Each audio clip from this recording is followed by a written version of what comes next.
자, 또다시 발걸음. 내 배가 편안한 자리에 있을 수 있지만 또 하나님 은혜 사모하시면서 나오신 그 걸음 예수 그리스도 이름으로 환영합니다. 다시금 우리 주님 앞에 날마다 한결같은 자, 온전히 하나님 앞에 믿음으로 나아가는 자, 우리 하나님께서 기뻐하시는 줄 믿습니다. 바로 또 그들을 통하여서 우리 하나님 세상 가운데 참된 향기를 드러내실 줄로 믿습니다. 자, 오늘 수요 통교 시간 이제 호세아 이제 2강이 남았습니다. 기억하시면서 제가 작정하고 지금 선지서를 붙들고 실험하고 있는 중입니다. 여러분들에게는 1시간 그리고 좀 1시간이 더 되는 시간일 수도 있겠지만은 저는 많은 시간을 붙들고 실험하고 있습니다. 그냥 아무렇게나 나오는 것이 아니라 또다시 말씀 붙들고 실험하며 하나님이 주시는 말씀 어떻게 하면은 오늘 이 시대에 우리 성도들에게 잘 흘려보낼 수 있을까 기도하며 나아가는 시간입니다.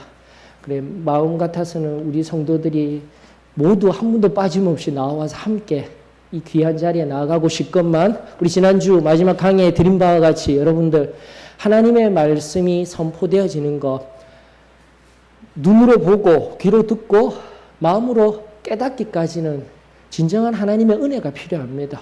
진정 그루터기 가운데 사기 일어나는 그 그루터기와 같이 오늘날 우리 소망교회 한 사람 한 사람 지금 여기에 모인 우리 한 사람 한 사람이 그럼 그루터기라 여기며 그 그루터기가 온전히 다시 새로운 나무가 되어져 세상 가운데 쉼을 내어줄 수 있는 우리 한 사람 한 사람 되어지는 꿈을 꿉니다. 다시 한번 여러분들이 그러한 그루터기임을 믿으며 또 선지서에서 끊임없이 이야기하는 렘넌트 남은 자 바로 그 남은 자가 저와 여러분들임을 믿으며 우리 소망교회가 되어지기를 원하고 또 나아가 열방을 향하여서 이런 놀라운 하나님의 생명과 하나님의 말씀이 흘러가는 복의 통로 저와 여러분들이 되어지기를 축원합니다. 다시금 잘 오셨습니다. 호세아 11장 1절로부터 오늘 13장 16절 11장 12장 13장을 살펴보게 될 텐데요. 먼저 간략하게 살펴드리자면 오늘 좀 많아요. 내용도 또 귀한 내용들이 많이 들어 있습니다. 특별히 11장과 12장 6절까지 우리가 살펴보고요. 12장 7절로부터 14절까지는 그러니까 거짓 조울과 관계하여 이스라엘이 경영함에 있어서 시장의 차원에 있어서 범죄하는 장면 나오고요. 13절에 보면은 이제 정치 종교적으로 하나님 곁을 떠나 바알에 무릎 꿇은 에브라임에 대한 심판의 메시지가 흘러가고 있습니다. 여기는 심판 부분입니다. 기억하시면서 11장 1절로부터 12장 6절 우리 조금 하나님의 말씀 살펴보면서 또 그 속에 녹아있는 계속해서 호세아서에 반복되고 있는 세 가지 여러분들이 결론적으로 알고 계셔야 합니다. 진리, 인애, 그리고 하나님을 아는 지식 이것이 우리들의 삶 속에서도 이 세 가지가 녹아져서 항상 흘러가게 된다라는 것 우리 다시금 살펴보는 시간을 가질 수 있기를 원합니다. 자, 11장 1절로부터 12장 6절까지 우리 큰 소리로 한 목소리로 함께 또 통독하며 나아가십시다. 11장 1절로부터 12장 6절입니다. 이스라엘이 어렸을 때에 내가 사랑하여 내 아들을 애굽에서 불러냈거늘 선지자들이 그들을 부를수록 그들은 점점 멀리하고 바알들에게 제사하며 아로 새긴 우상 앞에서 분향하였느니라. 그러나 내가 에브라임에게 걸음을 가르치고 내 팔로 안았음에도 내가 그들을 고치는 줄을 그들은 알지 못하였도다. 내가 사람의 줄 곧 사랑의 줄로 그들을 이끌었고 그들에게 대하여 그 목에서 멍에를 벗기는 자 같이 되었으며 그들 앞에 먹을 것을 두었노라. 그들은 애굽 땅으로 되돌아가지 못하겠거늘 내게 돌아오기를 싫어하니 아수르 사람이 그 임금이 될 것이라. 칼이 그들의 성읍들을 치며 빗장을 깨트려 없이 하리니 이는 그들의 계책으로 말미암음이니라. 내 백성이 끝끝내 내게서 물러가느니 비록 그들을 불러 위에 계신 이에게로 돌아오라 할지라도 일어나는 자가 하나도 없도다. 에브라임이여 내가 어찌 너를 욕했느냐. 이스라엘이여 내가 어찌 너를 버리겠느냐. 내가 어찌 너를 아드마같이 놓겠느냐. 어찌 너를 스본같이 두겠느냐. 내 마음이 내 속에서 돌이켜 나의 긍휼이 온전히 불붙듯 하도다. 내가 나의 맹렬한 진노를 나타내지 아니하며 내가 다시는 에브라임을 멸하지 아니하리니 이는 내가 하나님이요 사람이 아님이라. 내 가운데 있는 거룩한 인이 진노함으로 내게 임하지 아니하리라. 그들은 사자처럼 소리를 내시는 여호와를 따를 것이라. 여호와께서 소리를 내시면 자손들이 서쪽에서부터 떨며오되 그들은 애굽에서부터 새같이 아수르에서부터 비둘기같이 떨며오리니 내가 그들을 그들의 집에 머물게 하리라. 나 여호와의 말이니라. 에브라임은 거짓으로 이스라엘 족속은 속임수로 나를 애워쌌고 유다는 하나님 곧 신실하시고 거룩하신 자에게 대하여 정함이 없도다. 에브라임은 바람을 먹으며 동풍을 따라가서 종일토록 거짓과 포악을 더하여 아수르와 계약을 맺고 기름을 애굽에 보내도다. 여호와께서 유다와 논쟁하시고 야곱을 그 행실대로 벌하시며 그의 행위대로 그에게 보응하시리라. 야곱은 모태에서 그의 형의 발 뒤꿈치를 잡았고 또 힘으로는 하나님과 겨루되 천사와 겨루어 이기고 울며 그에게 간구하였으며 하나님은 베델에서 그를 만나셨고 거기에서 우리에게 말씀하셨나니 여호와는 만군의 하나님이시라. 여호와는 그를 기억하게 하는 이름이니라. 그런즉 너의 하나님께로 돌아와서 인애와 정의를 지키며 항상 너의 하나님을 바랄지니라. 아멘. 자, 하시거나 하신 것이 있으면 나누어 봐 주셔요.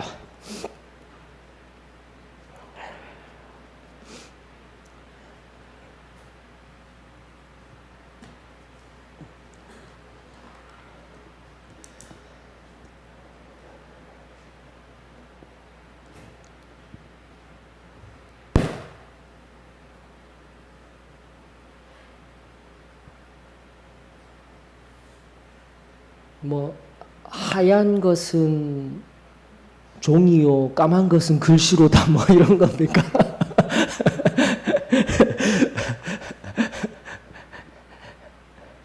괜찮습니다. 저 그러면 또 같이 가보셔요.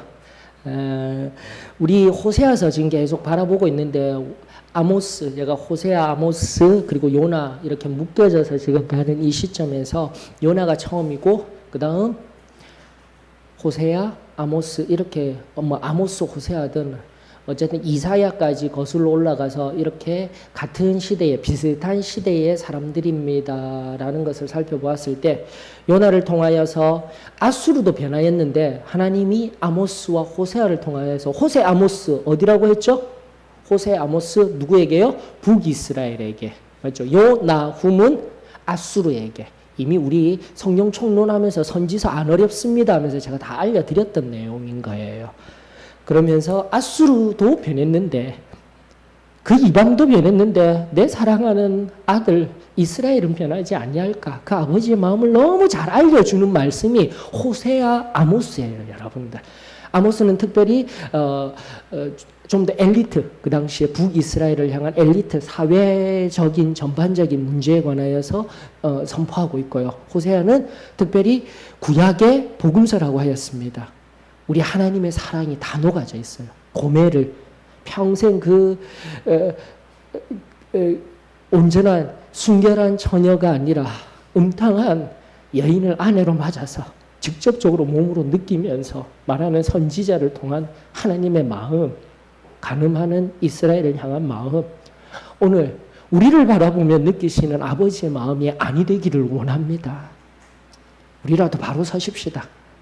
그 사랑 앞에, 그 부르심 앞에 바로 서는 은혜가 이 호세아를 통하여서 우리 새로워지기를 원하며 바로 서는 방법, 세 가지 중요한 단어, 진리, 인애, 계속 강조하고 있습니다. 하나님을 아는 지식, 진리, 인애, 하나님을 아는 지식 또 살피면서 나아가도록 하십시다. 여러분들, 제가 오늘 우리 지훈이가 왔었어요. 지훈이. 또 지훈이를 안으니까 많이 컸더라고요. 지훈이. 그런데 지훈이를 이렇게 안고 있으면서 제 마음 가운데 무슨 생각이 들었냐면 우리 민진이와 영민이를 제일 처음 안았을 때 그때 더 작았어요. 민진이도 갓 나왔을 때 제가 태어나는 것은 못 봤어요. 내려가서 민진이를 딱 안았을 때 정말 이것보다도 이 원래 이게 뭐죠? 성경적인 용어로 규빗이라고 합니다. 한 규빗보다도 더 작은 그 아이. 중지와 발꿈치 사이 이러면서 성경도 배우시는 거예요. 이걸 한 규빗이라고 합니다. 규빗이 뭐였지? 약 45cm 정도 되는 것. 그 아이 진짜 조그만 아이를 안고 감격스러워했던 때가 떠오르게 되더라고요. 여러분들 떠오르게 되면서 그 영민이도 마찬가지죠. 그러면서 그 아이를 정말 그 작은 생명이잖아요. 정말 작은 생명에다 목도 제대로 못 가누는 그 아이를 향해서 정말 어쩔 줄 몰라 하였던 민진이 안았을 때 제일 처음 마음이 떠오르더라고. 하나님 이 아이를 어떻게 키워내야 할까요? 하나님 이 시대에 이 아이가 진정 하나님 앞에서 귀한 아이로 자라나가기를 원합니다. 여러분 한번 기억을 더듬어 보셔요. 모든 자녀를 품었던 우리 믿음의 아버지 어머니의 마음 아니었습니까? 제일 첫 마음. 자, 그게 바로 11장 1절의 마음이에요. 하나님의 마음인 거예요. 성경은 말합니다. 이스라엘이 어렸을 때에 내가 사랑하여 내 아들을 어디에서? 애굽에서 불러냈거늘. 비단 그것뿐만이 아니라 3절 또 뭐 하고 있죠. 이전은 그렇게 했던 아들이 이제는 좀 컸다고 머리 좀 컸다고 바알이나 섬기고 다니고 우리 자녀들의 모습과 똑같죠.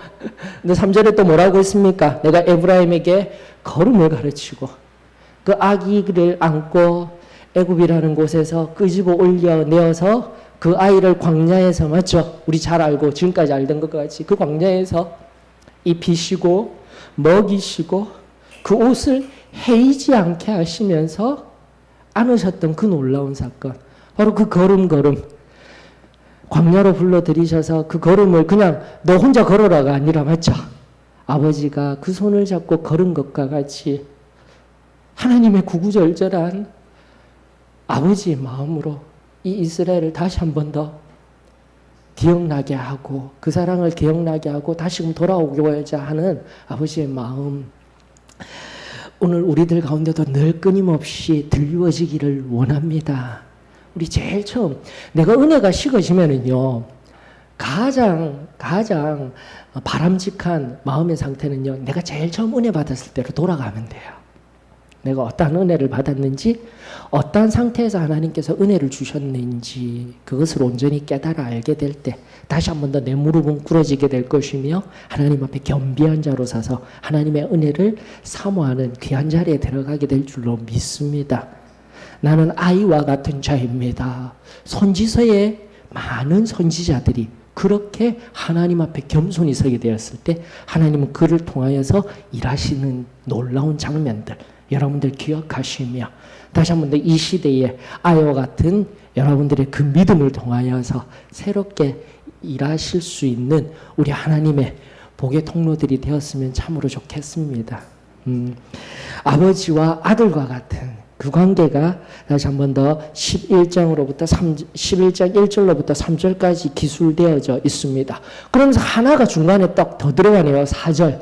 여러분들 4절 같은 경우 무엇을 느낄 수가 있습니까? 아버지와 아들의 관계, 하나님과 이스라엘 백성의 관계가 첫 번째 아버지와 아들의 관계였다면 이 4절에서는요. 여러분들이 쭉 보시고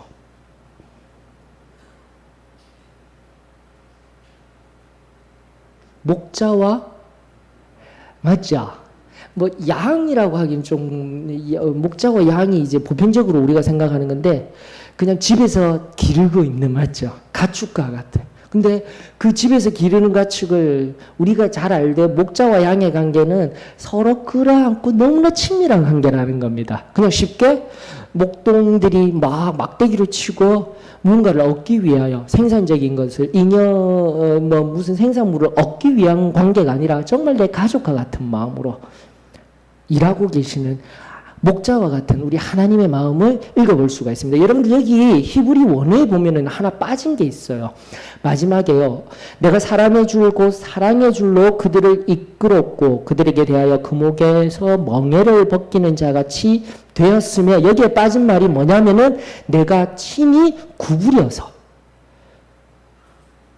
하나님께서 친히 구부려서 뭐 했다고요? 그들 앞에 먹을 것을 두었노라라고 성경은 말하고 있어요. 자, 여기서 여러분들이 반드시 해석의 키워드를 가지셔야 됩니다.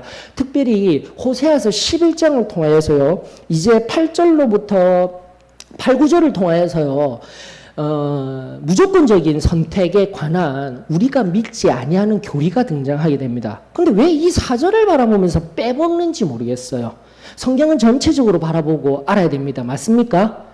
그래서 11장 8절 9절을 가지고 그런 자리에 있음에도 불구하고 에브라임을 결코 버리지 아니하겠다라는 하나님의 마음이 나오고 있죠. 그러면서 결국은 무조건적인 선택. 인간은 절대적으로 타락했고 다시 돌아올 수 없어. 그러나 그 가운데서 하나님이 뭐 하셨다고요? 선택하시고, 선택한 사람은 누구예요? 바로 교회에 있는 우리들. 그리고 세상 속에 나가 있는 그들은 뭐예요? 유기된 자들. 그러나 우리는 절대 그렇게 가르치지 않습니다. 근데 그렇게 가르치지 아니하는 근거가 무엇이냐라는 거예요. 이 8절로부터 9절의 이 말씀이 앞서도 말씀드린 절대적인 주권에 의하여서 선택되어지는 그것이 아니라 우리는 무엇이 필요하더라고 했죠? 하나님의 은혜 앞에 뭐가 필요한 거예요? 우리의 선한 의지가 필요하다라고 했잖아요. 반드시 우리가 하나님의 은혜를 붙들어야 하는 의지가 필요하다라는 것. 웨슬레이에 의하면 그것을 먼저 선행적 은총이라고 합니다. 이것은 우리만 가르치는 것이 아니에요. 그래서 이제는 믿음을 가지고 선하게 살고 가되 제발 바르게 알고 가자고요. 하나님을 아는 진리가 필요한 시대입니다. 반드시 알아야 돼요. 하나님을 아는 지식과 함께 진리가 함께 더불어서 나아가는 시대임을 믿습니다. 자, 그것을 제가 강조하면서 4절 이야기를 하였습니다. 자, 4절이요. 하나님은요, 다시 한 번 더 제가 누차 강조하고 있는 거죠. 하나님은 은혜 주시기를 원하신다니까요. 맞습니까? 자신이 친히 몸을 구부려서요. 아버지가 그 아들을 사랑한 것과 같이, 날 때부터 품에 안은 그를 애굽에서 건져내신 것과 같이 해산의 고통을 통하여서 그 아들을, 내 딸들을 구원한 그 은혜를 기억하면서 손잡으면서 함께 걸어오신 그 장면과 같이 사랑하며 이끌어 주신 우리 하나님께서 또 내버려 두시지 아니하시고 뭐 하신 거예요? 친히 몸을 굽부려서 그 앞에 먹여주신 게 아니에요. 맞습니까? 정말 중요한 관점이에요. 하나님은 은혜를 늘 주신다니까요. 어떤 자리에서도, 예배의 자리에서도 하나님 은혜를 주시는데 안 나오면, 나와도 듣지 아니하면, 엎드리지 아니하면, 순종하지 아니하면, 내가 믿음으로 이것을 붙들지 아니하면 그것은 은혜가 될 수 없다. 이것은 정확한 신학적 논쟁입니다. 진리입니다. 뭐 신학적이다라고 떠나서, 그걸 다 떠나서 진리입니다. 우리가 반드시 붙들어야 돼요, 여러분들.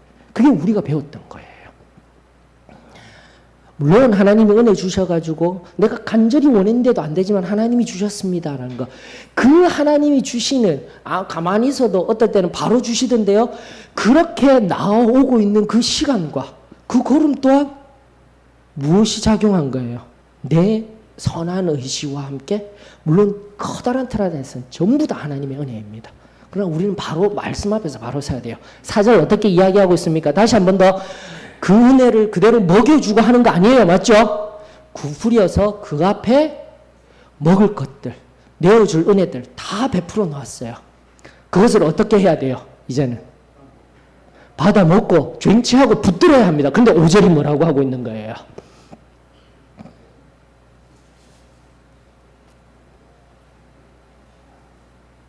아니, 애굽으로 다시 돌아가지도 못할 거면서, 그러니까 세상을 바라보고만 있는 거예요. 지금 누차 말합니다. 원래요, 믿음은요, 회개는요, 완전히 돌아서는 거예요. 맞죠? 근데 또 그러고 은혜 받고 나서 뭐 하고 있는 거예요? 자꾸 애굽을 쳐다보는 거예요. 성경 말씀은요, 명확합니다, 여러분들. 애굽으로 돌아가지도 못하다가 애굽 안 보니까 뭐가 등장하는 거예요? 아수르가 등장하게 되는 겁니다, 여러분들. 아수르. 지난번에도 말했다시피 살만이 말했죠. 살만에셀 5세입니다. 살만에셀 5세 나중에 그 북이스라엘이 아수르에 의하여서 무너질 때 살만이라고 간략하게 나오는 그 왕은 살만에셀 5세, 그리고 나아가 다음 왕인 사르곤 2세에 의하여서 호세아 당시에 아수르 눈치 보고 애굽 눈치 보고, 그 눈치 보는 말씀이 어디에 있죠? 12장에 있습니다.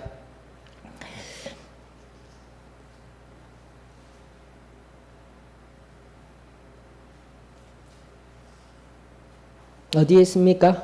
우리가 읽었던 말씀 중에 있어요.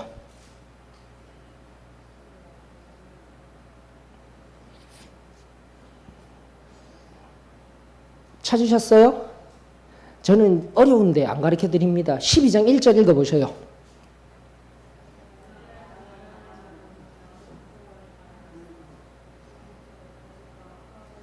예, 거기서부터 다 같이요. 시작. 아수르와 계약을 맺고 기름을 애굽에 보내도다. 이미 선지자는 알고 있었어요. 마지막 호세아, 북이스라엘의 마지막 왕이었던 호세아가 아수르 왕에게 계속 오래된 억압 속에서 점점 강대해져가는 그들에게 계약도 맺었지만은 거기와 계약을 맺으면서 이중적으로 뭐도 했다고요? 애굽에다가 기름을 주는 장면들도 이미 선포되고 있는 거예요. 이런 말씀들이 이미 호세아 시대 때 흘러가며 그 무너지기 전에 우리 하나님께서 사랑하셔서 끊임없이 부르시는데 그 부르심에 응하지 못하고 결국은 멸망으로 나아가던 이스라엘을 바라보며 우리 또한 우리가 어느 순간 하나님 곁에서 너무 멀리 떠나서 점점 계속 떠나서 모든 교회에 나오고 있지만 우리의 심령은 진정으로 하나님을 섬기지 못하고 있는 자리에 들어가는 것, 오늘 그것들을 전반적으로 또 다 살펴볼 수 있기를 원합니다. 결론적으로 다시 한 번 더 오늘 말씀 앞에 나 자신을 점검하며 우리 교회가 점검받으며 하나님의 그 간절한 부르심 앞에 겸손히 엎드려 다시금 하나님이 친히 몸소 구부려서 우리들에게 은혜 주시고자 하는 이 은혜의 잔치 우리가 꼭 붙들 수 있기를 주의 이름으로 축원합니다. 기도해야 합니다. 말씀 읽어야 합니다. 하나님의 말씀 앞에 내가 순종합니다라는 그 제사보다 낫다라는 그 순종을 오늘날 이루어드리게 될 때 놀라운 은혜가 나에게 은혜로서 경험되어지게 될 줄로 믿습니다. 자, 그런데 보셔요. 5절에서 이렇듯 애굽에게도 치여요, 아수르에게도 치여요. 그렇게 되는 원인이 6절에 등장하고 있는데 무엇 때문입니까?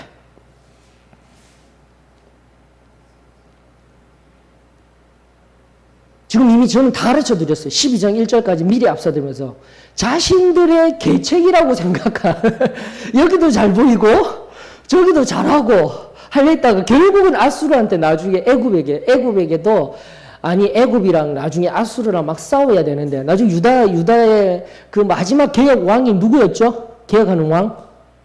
마지막 왕 요시야 왕이 있었죠. 요시야 왕이 쓸데없이 아수르와 애굽의 싸움에 끼어들다가 어린 그 젊은 날에 요주를 당하는 겁니다. 그 나중에 우리 또 다시금 성경 왕 열왕기 한 넘어가서 우리 살펴볼 수 있도록 해요. 그런 역사가 있는 거예요. 지금은 이미 북이스라엘 남유다가 멸망하기 전의 역사 가운데 그 전에 여로보암 너무나 물질적으로 풍요로운 이 시대 앞에서 여로보암의 시대 앞에서 하나님이 미리 사랑하셔서 아들처럼 그리고 내가 정말 사랑하는 가축이었지만은 사람의 줄로 사랑의 줄로 그렇게 사랑하며 먹여주며 하였던 것을 기억나게 하시고 다시금 돌아오게 하는 아버지의 사랑을 우리가 느낄 수 있습니다. 그런데 결국은 뭐예요? 내가 그 하나님을 붙들어야 되는데 내가 지금 뭐 하고 있는 거예요? 내가 내 생각으로 자기께에 그걸 자승자박이라고 합니다. 맞죠? 자기가 꼰 자기가 만들어 놓은 밧줄에 어떻게 돼요? 자신이 묶이움을 당하게 됩니다. 신앙에 이런 경우가 많아요. 여러분들 조심해야 합니다. 그리고 다음 절 한번 보셔요. 7절에 보면은 여러분들 또 무엇 때문에요?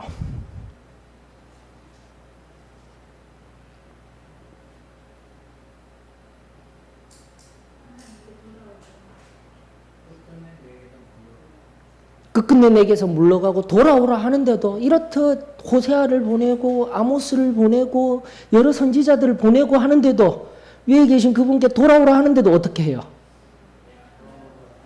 왜? 근데 이건 다 무시해요. 그 앞서도 말씀드린 그 교리. 우리가 인정하지 아니하는 그 교리는요. 8절만 바라보고 하나님의 절대 주권 하는데 하나님은 끊임없이 은혜 주시고 진리를 선포하는 놀라운 말씀들을 주시고 계셔요. 우리가 어떻게 해야 된다고요? 다시 한 번 더 회개하고 돌이키고 해야 된다니까요. 이게 맥락이잖아요. 지금 성경의 맥락이잖아요. 무엇이 진리인지 바르게 잡자고요. 바르게 잡자고요. 맞습니까? 성경은 명확하게 우리들에게 이야기하고 있었습니다. 그러면서 뜬금없이 에브라임을 하나님이 그런 그들을 바라보면서도 애 같아서 또 사랑해서 붙드는 그 사랑, 얼마나 놀라운 사랑인 거예요. 놀라운 사랑인 거예요. 붙들어야죠, 그 사랑은. 근데 어떻게 한다고요? 백성이 끝끝내, 여러분들 시간이 보이셔야 됩니다. 한 번 불러서 안 온다고 그만둔 것이 아니라 어떻게 해요? 계속 하나님 부르시는 거예요. 부르시는데 끝끝내 나는 뭐 하는 겁니까? 은혜를 베풀어줘도 내어줘도 하나님의 은혜가 흘러가는데도 끝끝내 어떻게 하는 거예요? 돌아선다라고 했습니다.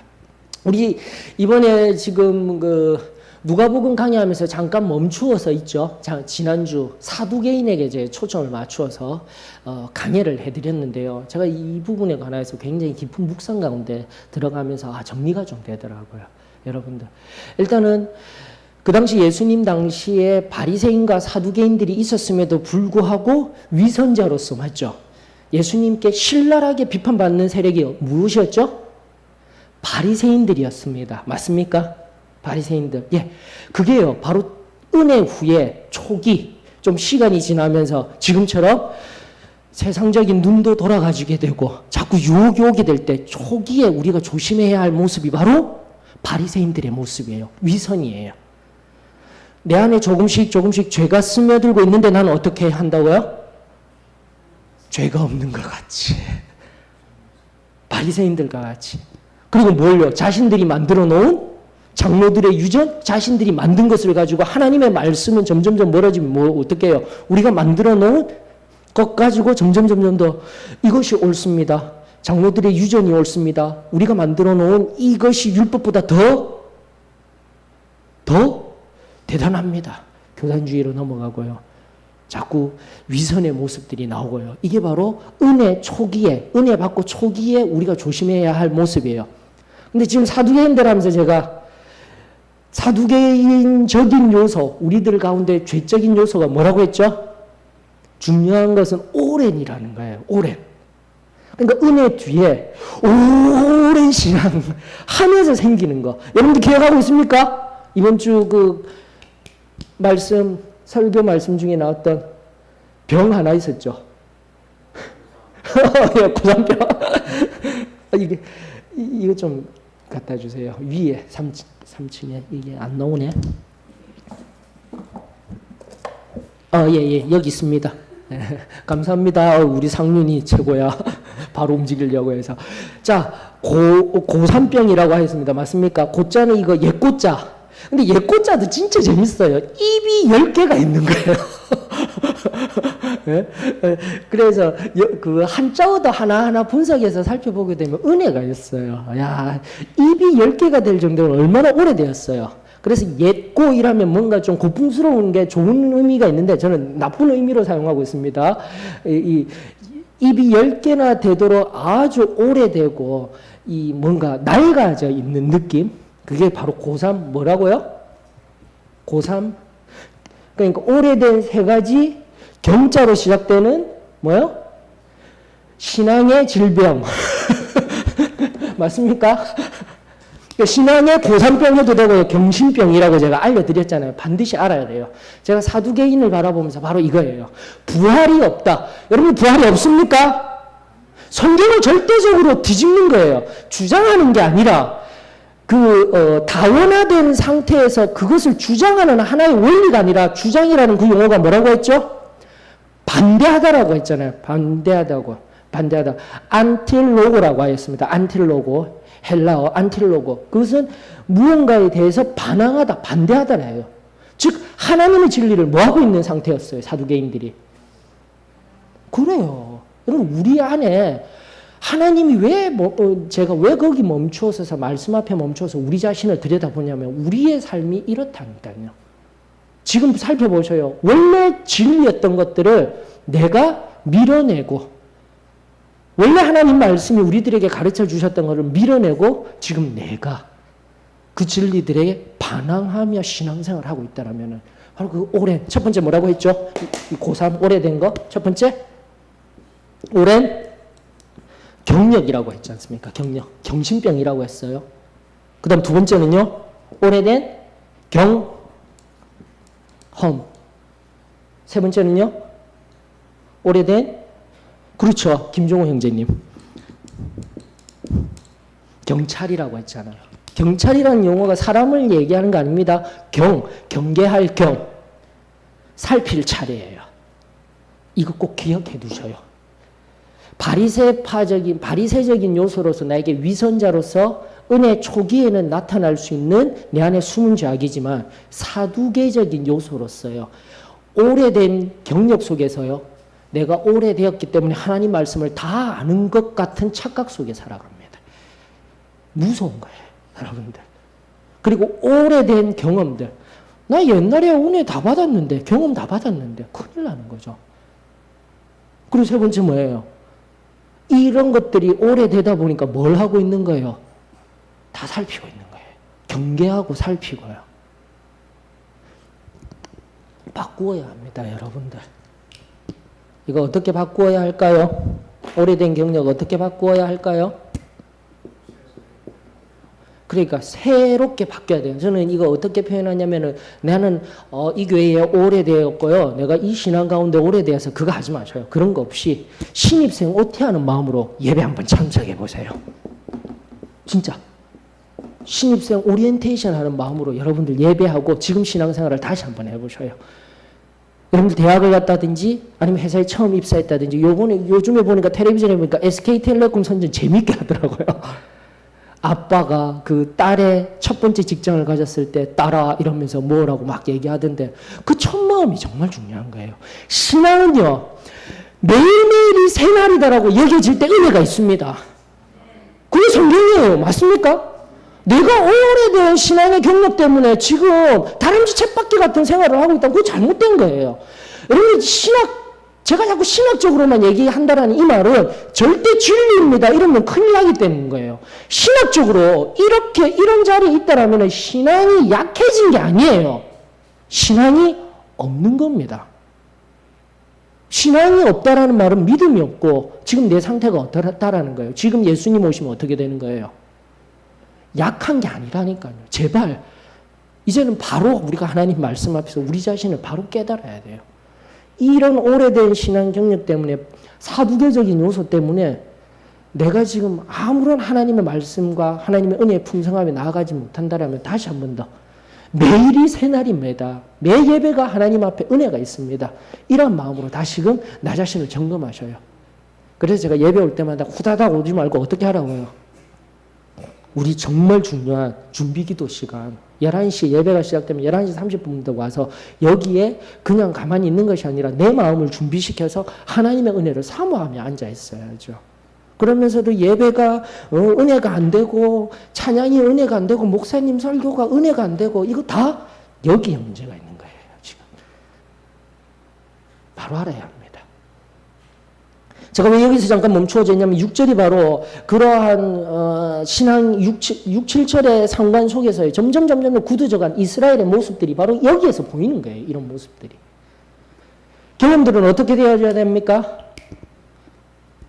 오래된 경험, 옛적에 받았던 경험으로 말미암는 게 아니라 계속 오게 되면 이번에도 기도 응답 얘기 제가 드렸잖아요. 기도 응답 받아야 된다고. 바로 이 자리에서 기도하는 자, 내가 기도하는 자고 예전에 은혜 다 받았던 자입니다. 안 되는 거예요. 기도하는 게 뭐가 그렇게 대수예요. 기도 많이 하는 게 뭐가 그렇게 대수예요. 그 기도 속에 하나님의 말씀의 응답이 있느냐 없느냐, 하나님의 임재를 경험하느냐, 그게 중요한 거예요. 그거 없으면 우리는 신앙생활 아닌 거예요. 이 오래된 경험이 아니라 지금 현재의 뭐요? 현재의 경험. 좋아요. 임재가 있어야 됩니다. 하나님의 임재가 늘 있어야 돼요. 이게 신앙인 거예요. 안 그러면 나는 사두개인이다 생각하시면 되는 거예요. 다 밀어내고 있는 거예요. 예배 시간에도 올 수가 없고 하나님 앞에 기도할 수도 없고 오랜 경찰은 뭐라고 하였습니까? 경계할 경, 살필 찰. 무엇을 살피는 무엇을 경계하는 줄 아십니까? 이런 오래된 경력과 경험을 가지다 보니까 상황을 늘 경계하고 있어요. 특별히 우리 사도의 신앙교회 안에서는 우리 자신을 잘 점검해야 됩니다. 우리가 승리생활을 한다라는 이것이 하나님 앞에서 절대적인 명제로서 절대적인 진리가 안 되고, 절대적이다라고 하면 하나님 앞에 서게 되면 내가 지금 승리생활을 하는지 아는지 알 수 있습니까? 모릅니까? 그게 절대적이다라는 거예요. 상대적이다라는 말의 의미는 무엇입니까? 이게 문제인 거예요. 내가 저 사람보다 낫다. 은밀한 교만들. 오래된 신앙을 가지게 되면 바로 이 속에 들어가는 거예요. 그러면서 상황을 경계하게 되는 거예요. 나보다 더 나은 자가 나오면 안 되는 거예요. 나보다 더 나은 자가 나오고 더 똑똑한 자가 나오면 기뻐하고 그들을 통해서 그 한 사람을 통해서 하나님이 하실 일을 기뻐하는 것이 우리가 되어야 되는데 그게 안 되는 거예요.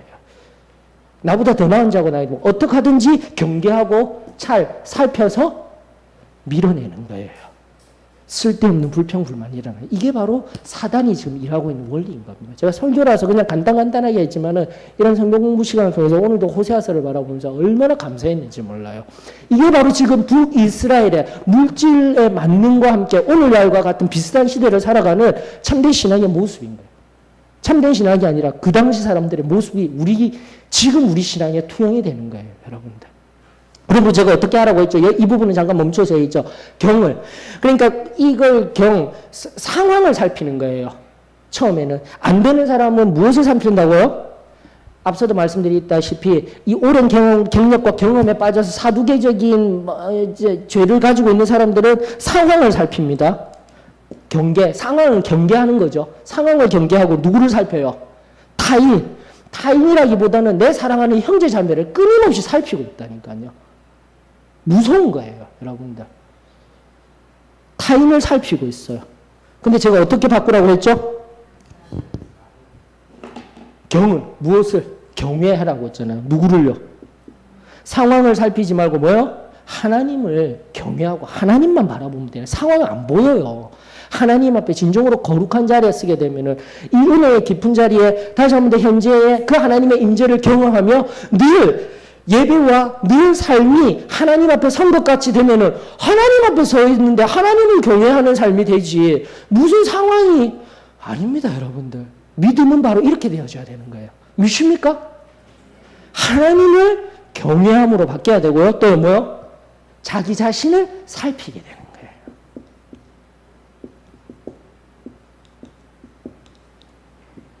이렇게 여러분들이 정리를 하십시오.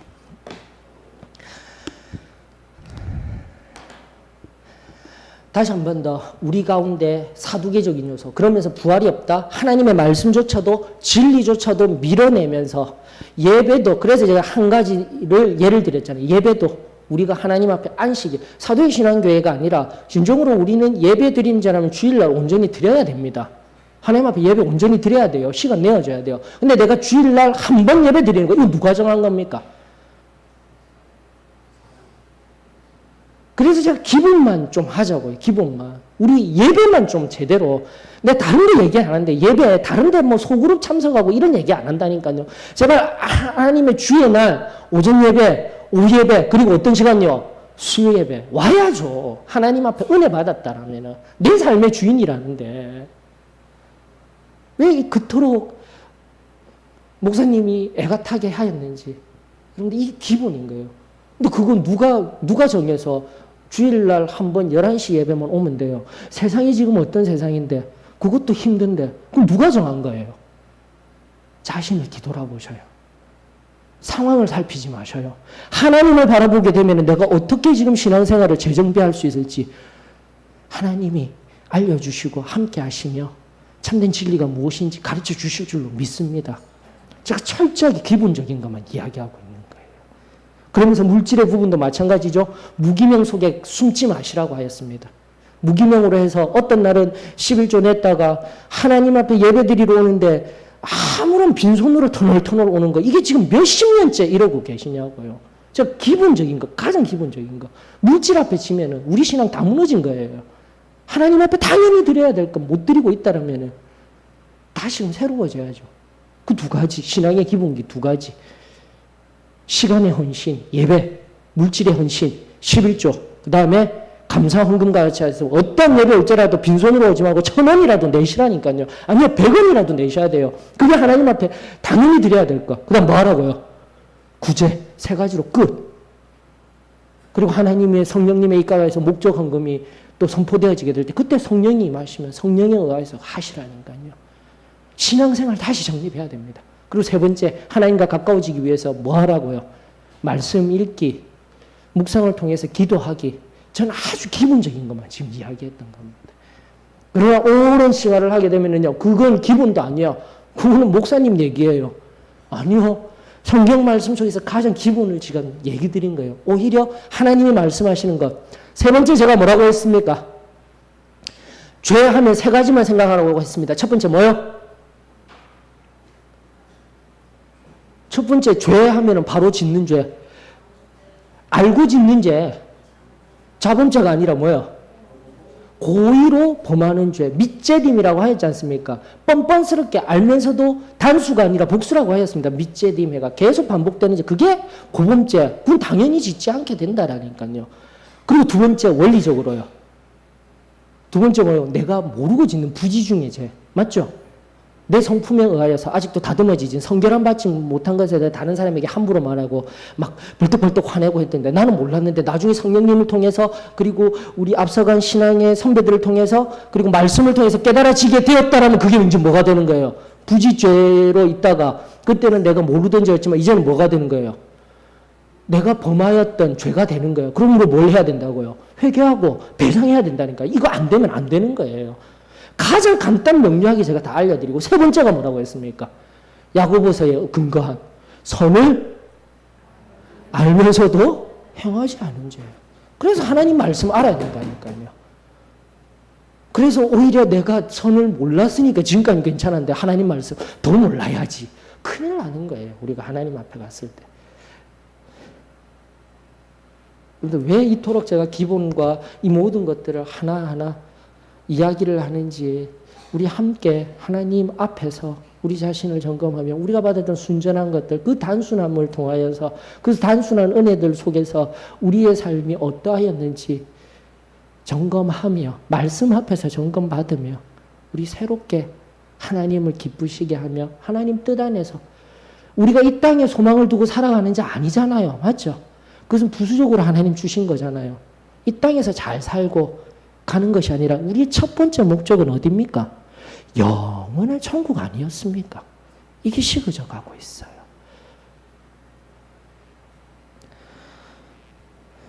다시 한 번 더 우리 오랜 내 신앙의 경력, 오래된 경험, 그리고 오래된 경찰, 다른 사람들 살피고 상황 살피면서 이리저리 살피면서 만들어가는 것 이거 반드시 버려야 됩니다. 사두개적인 죄악이에요. 자, 그것을 어디서요? 호세아서 11장 6절에서 7절. 그러면서 점점 더 하나님의 말씀이 하나님이 아무리 돌아오라고 불러도 어떻게 한다고요? 일어나는 자가 하나도 없도다. 그 시대를 향한 호세아의 외침이었다라는 것을 우리 기억할 수 있기를 원합니다. 자, 그럼에도 불구하고 이제 8절로 넘어가는 거예요. 하나님의 말씀이 이렇게 넘어갔는데 그럼에도 불구하고 하나님은 어떻게 하시겠다라는 겁니까?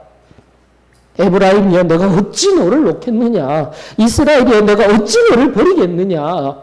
내가 어찌 너를 아드마와 같이 놓겠느냐. 아드마, 스보임이라는 것은 혹시 모르십니까?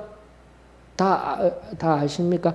그 창세기 때 보면은 그 소돔과 고모라 있죠. 소돔과 고모라가 멸망당하면서 옆에 있던 위성도시 이름이에요. 그러니까 그만큼 소돔과 고모라 옆에서 그렇게 쓰러져 가던 자들 같이 하찮게 여기는 존재가 아니다라는 거예요, 여러분들. 내가 어떻게 너희들 그렇게 하찮게 여기면 그냥 내버려 두고 그대로 멸망하게 두겠느냐. 이것이 바로 하나님의 마음입니다. 우리 성경 말씀을 통해서 하나님께서 우리들에게 들려주시는 사랑입니다. 저는 그 사랑이 또다시 말씀을 통하여서 깨달아지고 우리 마음에 깨달아졌다라면 우리 엎드려서 언제나 내어주시는 그 은혜의 깊은 자리에서 우리 영혼이 날마다 우리 주님의 그 사랑을 경험하는 은혜가 저와 여러분들에게 있기를 축원합니다.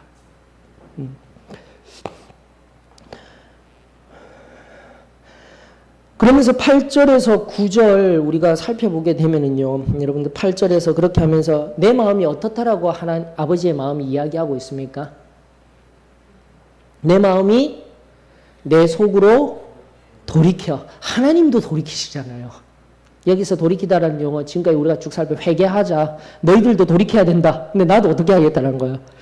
앞선 이것만 바라보면 불같이 진노를 내어주고 싶은데 이게 우스개가 아니라 지금도 마찬가지. 우리 하나님은 불같은 진노를 지금에도 쏟아놓을 수 있어요. 이 땅을 바라보게 되면 이 음란한 시대, 지금도 자기만을 위하여서 살아가는 시대. 디모데후서 3장 1절입니까? 거기에 나오는 그 시대, 자기 자신을 사랑하고 돈을 사랑하고 자고하고 그 마지막 시대를 향해서 끝없이 나아가고 있는 이 시대 앞에서 지금도 그 진노를 쏟아부을 수 있지만 하나님이 어떻게 하시겠다고요? 그 진노를 돌이키시고 그 진노와 그 화를 뭘로 바꾸시는 거예요? 예, 긍휼로 그것을 불붙듯이 하는 겁니다. 근데 굉장히 중요한 이 해석입니다. 그러면서 하나님이 이렇게 하면서 그 분노를, 그 진노를 긍휼로 바꾸시는 분이 하나님이시다. 우리 하나님은 끝없는 긍휼, 헤세드, 인애 하나 나왔죠. 그 인자를 끝없이 베푸는 사람이다. 그러면서 뭐라고 합니까? 나는 사람이 아니라 뭐라고요? 하나님이다. 8절에 얘기하고, 9절에 얘기하고 있잖아요. 맞습니까? 그럼 여기 의미가 명확해지는 거예요, 여러분들. 우리가요, 오늘 이런 은혜, 그리고 완전 성화의 성결함의 깊은 자리에서 그 거룩함 속에 있지 못하면 우리의 마음은요, 끊임없이 오늘날 시대 앞에서, 상황 앞에서 어떻게 됩니까? 분노하는 인생으로 살아가게 됩니다. 제가 요번에도 최근에 많이 느꼈어요.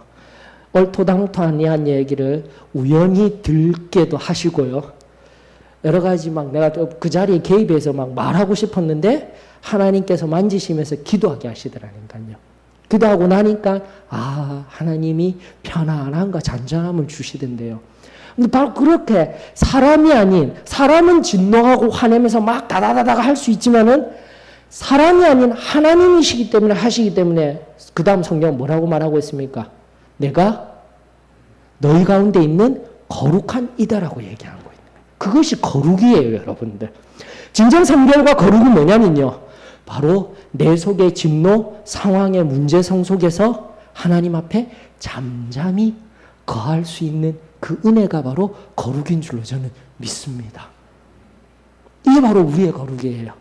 우리가 진정으로 승리의 삶을 살아간다 하면서도 끊임없이 사람들처럼, 세상 사람들처럼 아무렇게나 화를 내는 거고 아무렇게나 말하는 인생이 아니라 다시금 하나님의 거룩을 통하여서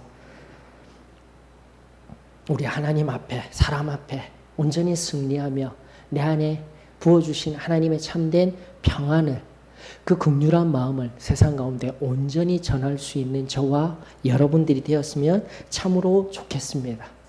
성경 말씀 한번 찾아볼까요? 여러분들 이사야서 30장 15절 한번 보셔요.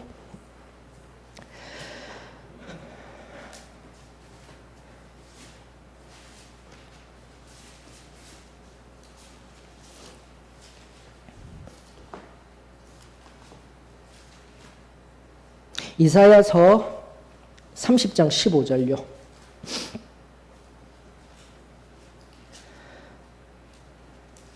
자, 다 같이 읽습니다. 시작. 주 여호와 이스라엘의 거룩하신 이가 이같이 말씀하시되 너희가 돌이켜 조용히 있어야 구원을 얻을 것이요 잠잠하고 신뢰하여야 힘을 얻을 것이거늘. 아니요, 그까지는 가지 마십시다.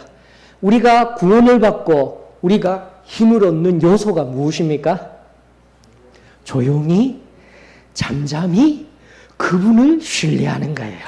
상황을 경계하며 살피는 인생이 아니라 우리 하나님만을 바라보며 경외하며 그분을 신뢰하며 잠잠한 가운데 있게 될 때 참된 하나님의 임재와 거룩함 가운데서 내가 말과 행동을 온전히 지키며 승리할 수 있게 되는 줄 믿습니다. 다시 한번 그 은혜가 저와 여러분들에게 임하여지기를 원합니다. 그저 예적에 받았던 완전 성결의 은혜로 그 은혜를 통해서 우리가 힘을 얻었어요. 그러나 말씀을 통해서 다시금 이 받은 은혜를 사용해야죠. 맞죠? 삶의 매 순간. 이것이 바로 하나님의 말씀이었습니다. 기억하여 주십시오. 그리고 시편 4장 4편의 8절의 말씀도 동일합니다. 여러분들, 이런 부분들과 관련하여서 성경 곳곳을 찾아봐 드리고 싶어요. 그러나 시간관계상 지금도 이렇게 몇 구절 찾아드리는 것들 기억하시면서 이게 바로 거룩이구나, 이것이 평안이구나, 우리가 깨달아 알 수 있기를 원합니다. 시편 4장 4편 8절 다 같이 시작. 내가 편안히 눕고 자기도 하리니 나를 안전히 살게 하시는 이는 오직 여호와이시니라. 참된 평안, 참된 거룩은 내가 편안히 그분만을 의지하며 그분으로 말미암은 눕고 자고 일어섬인 줄로 믿습니다. 그 은혜가 저와 여러분들에게 임하여지기를 원합니다.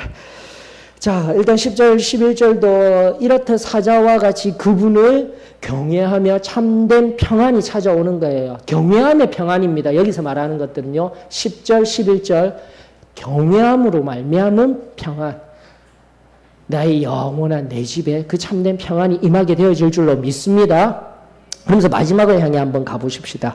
12장 앞절보다도 5절, 6절을 한번 살펴봐요. 5절, 6절 다 같이 읽습니다. 시작.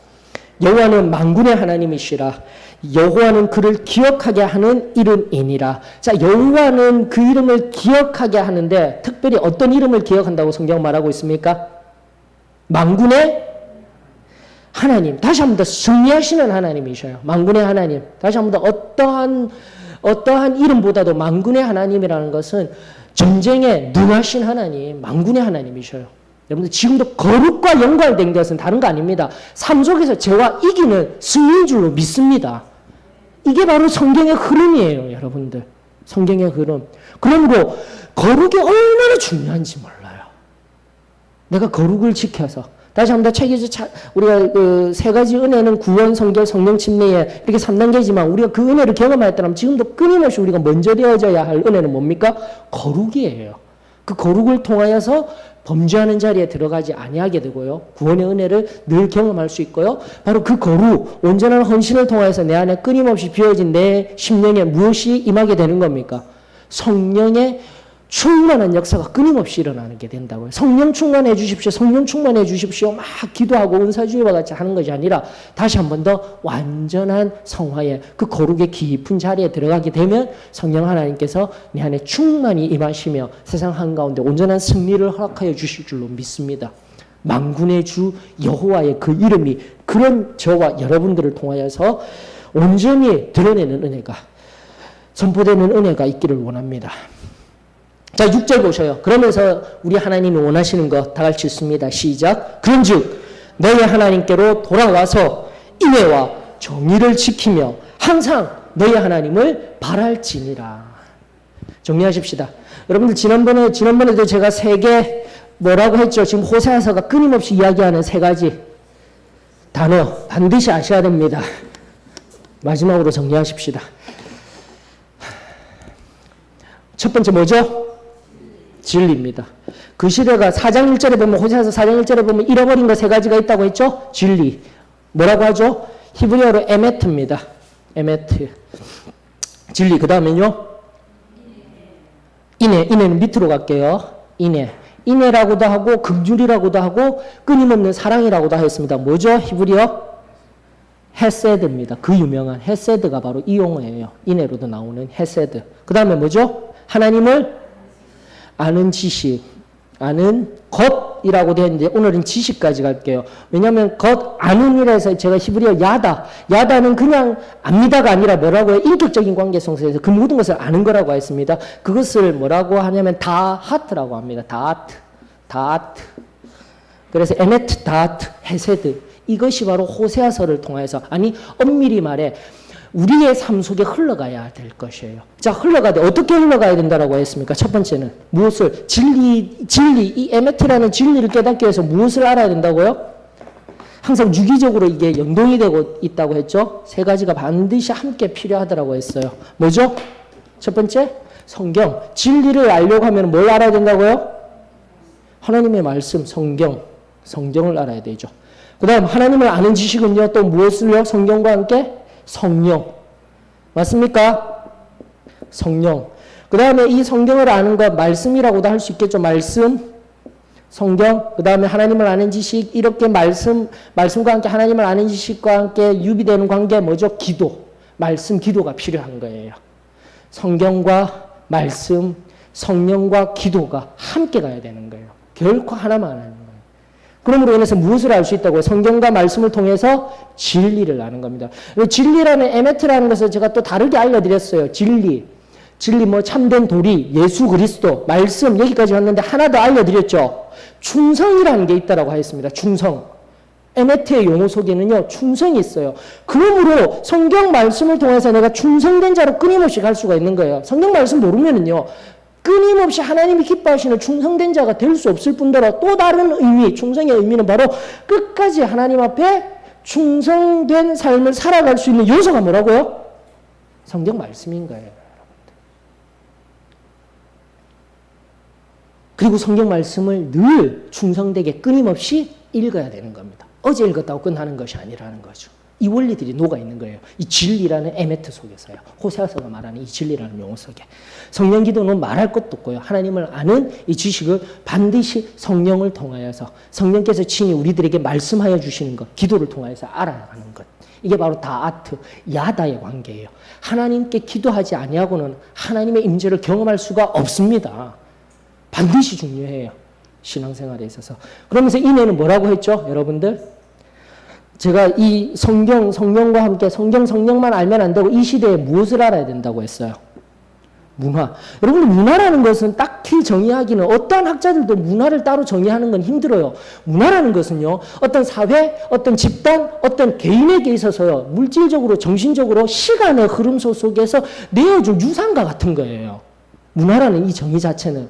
그러므로 이 문화라는 것은 우리 교회 안에, 여러분들 개인 안에, 그리고 우리 교단적인 문화, 성경과 성령으로 말미암는 문화, 이 삶에 이 문화와 함께 말씀, 기도와 함께 뭐가 필요하냐면 삶이 필요한 거예요, 여러분들. 하늘만 바라보며 사는데 삶을 도외시하고 살기 때문에 항상 이상하게 삐죽삐죽 튀어나오는 삶을 사는 거예요.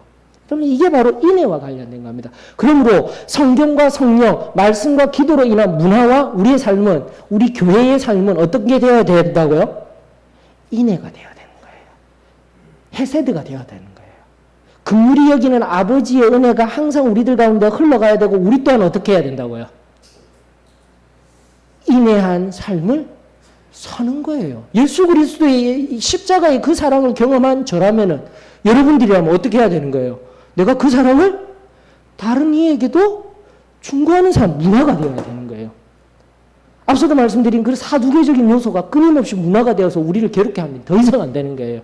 교회가 하나님 앞에 승리하는 진정한 교회로서, 공동체로서 참된 생명이 흘러나가는 곳이 되어지기 위해서는 반드시 필요한 거예요. 제가 지금 이거 아무렇게나 하는 게 아니잖아요.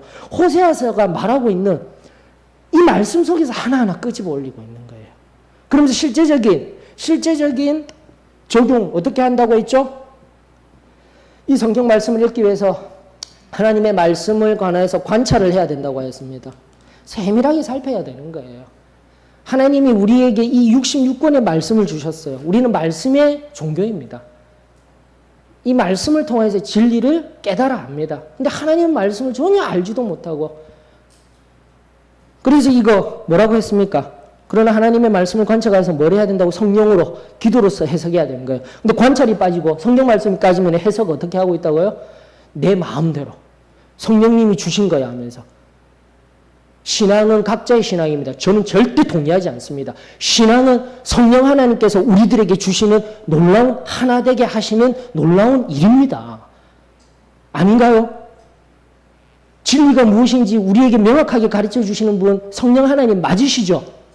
예, 각자의 하나님, 각자의 신앙, 이거는 이 시대에 다원주의가 우리들에게 말하고 있었던 잘못된 사상이에요. 각자 믿음, 각자의 신앙대로. 그건 믿음도 아니고 신앙도 아니에요, 여러분들.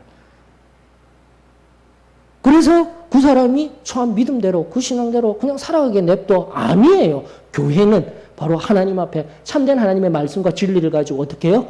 참된 하나님의 말씀을 해석해주고 이것이 어떻게 삶으로 문화가 될 수 있도록 뭐 해야 된다고요? 적용하며 살아야 되는 거예요. 알면 뭐합니까? 해석해서 내 모든 것을 알고 있으면 뭐합니까? 삶으로 증거되어져야 되는데 간단하게 정리하십시오. 간단한 것 같지만 이것들이 얼마나 중요한 영적인 진리인지 영적인 원리인지를 우리 깨달아서 내 삶에 적용하며 한번 가보셔요. 놀라운 일이 일어나게 될 줄로 저는 믿습니다. 그러면서 여러분들 바로 이 진리, 하나님을 아는 지식, 인애를 통하여서 하나님이 하시고자 하는 것이 무엇일까요? 이 호세아 시대 당시에 시대별로 우리가 성경 통독을 통해서요, 마지막을 향해 나아가십시다. 시대별로 어떤 시대입니까, 지금? 어떤 시대? 7번째 시대. 10가지 시대 중에 아무도 대답하는 사람이 없으셔. 다시 한번 창조시대, 족정시대, 출애굽과 광야시대, 정복시대, 사사시대, 다윗왕국시대. 7번째 뭐요? 분열 왕국시대라고 하죠. 지금 분열왕국시대 때 지금 선지자들이 막 하고 있어요. 하나님이 회복시키고자 하는 건 무엇입니까? 왕이 다스리는, 온전한 왕이 다스리는 나라예요. 그 온전한 왕이 나라의 궁극적인 것은 하나님이 왕이 되시는 거예요. 맞죠? 그러나 이 시대는 지금 상황에서는 가이사의 것은 가이사에게, 하나님의 것은 하나님에게, 그래서 나는 하늘만 바라보고 살 거야. 아니라니까요. 신앙은 그런 게 아니라니까요. 이 시대에, 지금 다니엘왕국 시대에 하나님은 누구를 통하여서 당신의 뜻을 이루기를 원하신다고요? 왕을 통하여서요. 그저 끊임없이 지금은 그 성경의 커다란 흐름에서 사무엘하 8장 15절 뭐라고 했습니까? 빨리 찾아보셔요. 사무엘하 8장 15절. 하나님이 왕을 세우셔서 행하시고자 하셨던 것, 특별히 왕정시대의 가장 그 유명한 왕 다윗왕을 통하여서 행하시고자 하셨던 게 뭐예요? 사무엘하 8장 15절. 큰 소리로 읽어주셔요.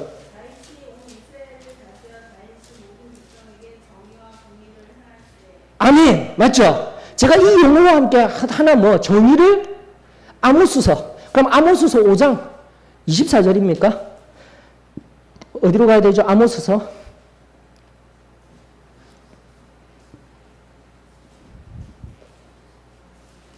빨리 찾아보셔요.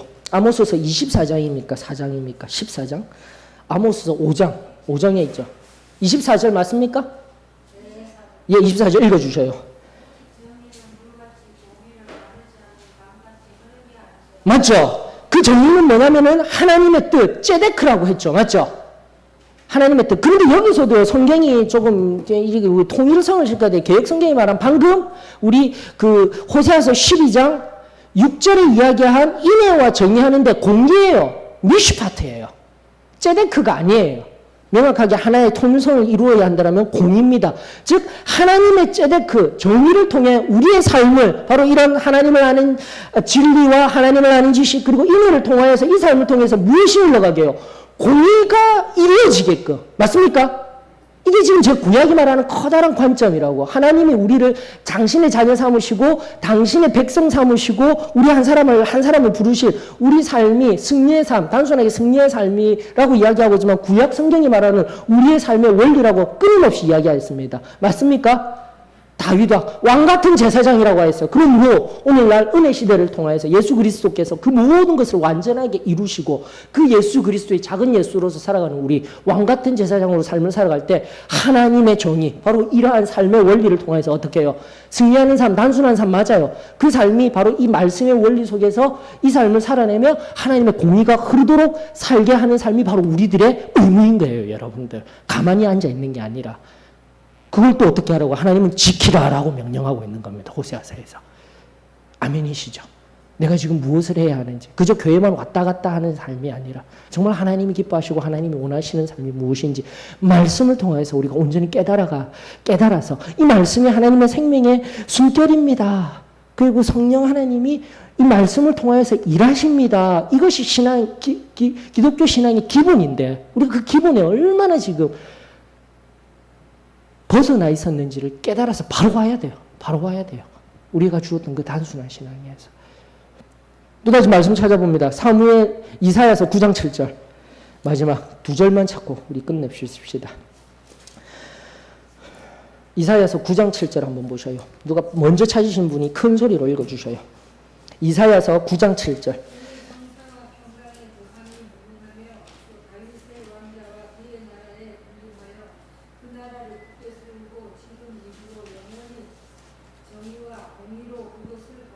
맞죠? 다윗의 왕자를 통해서, 다윗 왕을 통해서 하나님이 하시고자 하는 것은 뭐라고요? 예. 이게 끊임없는 구약의 흐름이었어요. 그냥 메시아가 올 것이다. 이게 아니에요.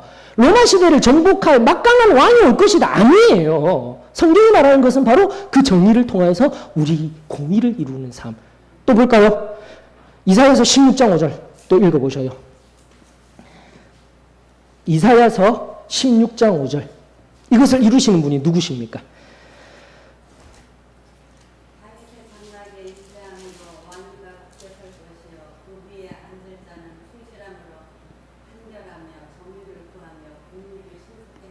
누구실까요? 예수 그리스도.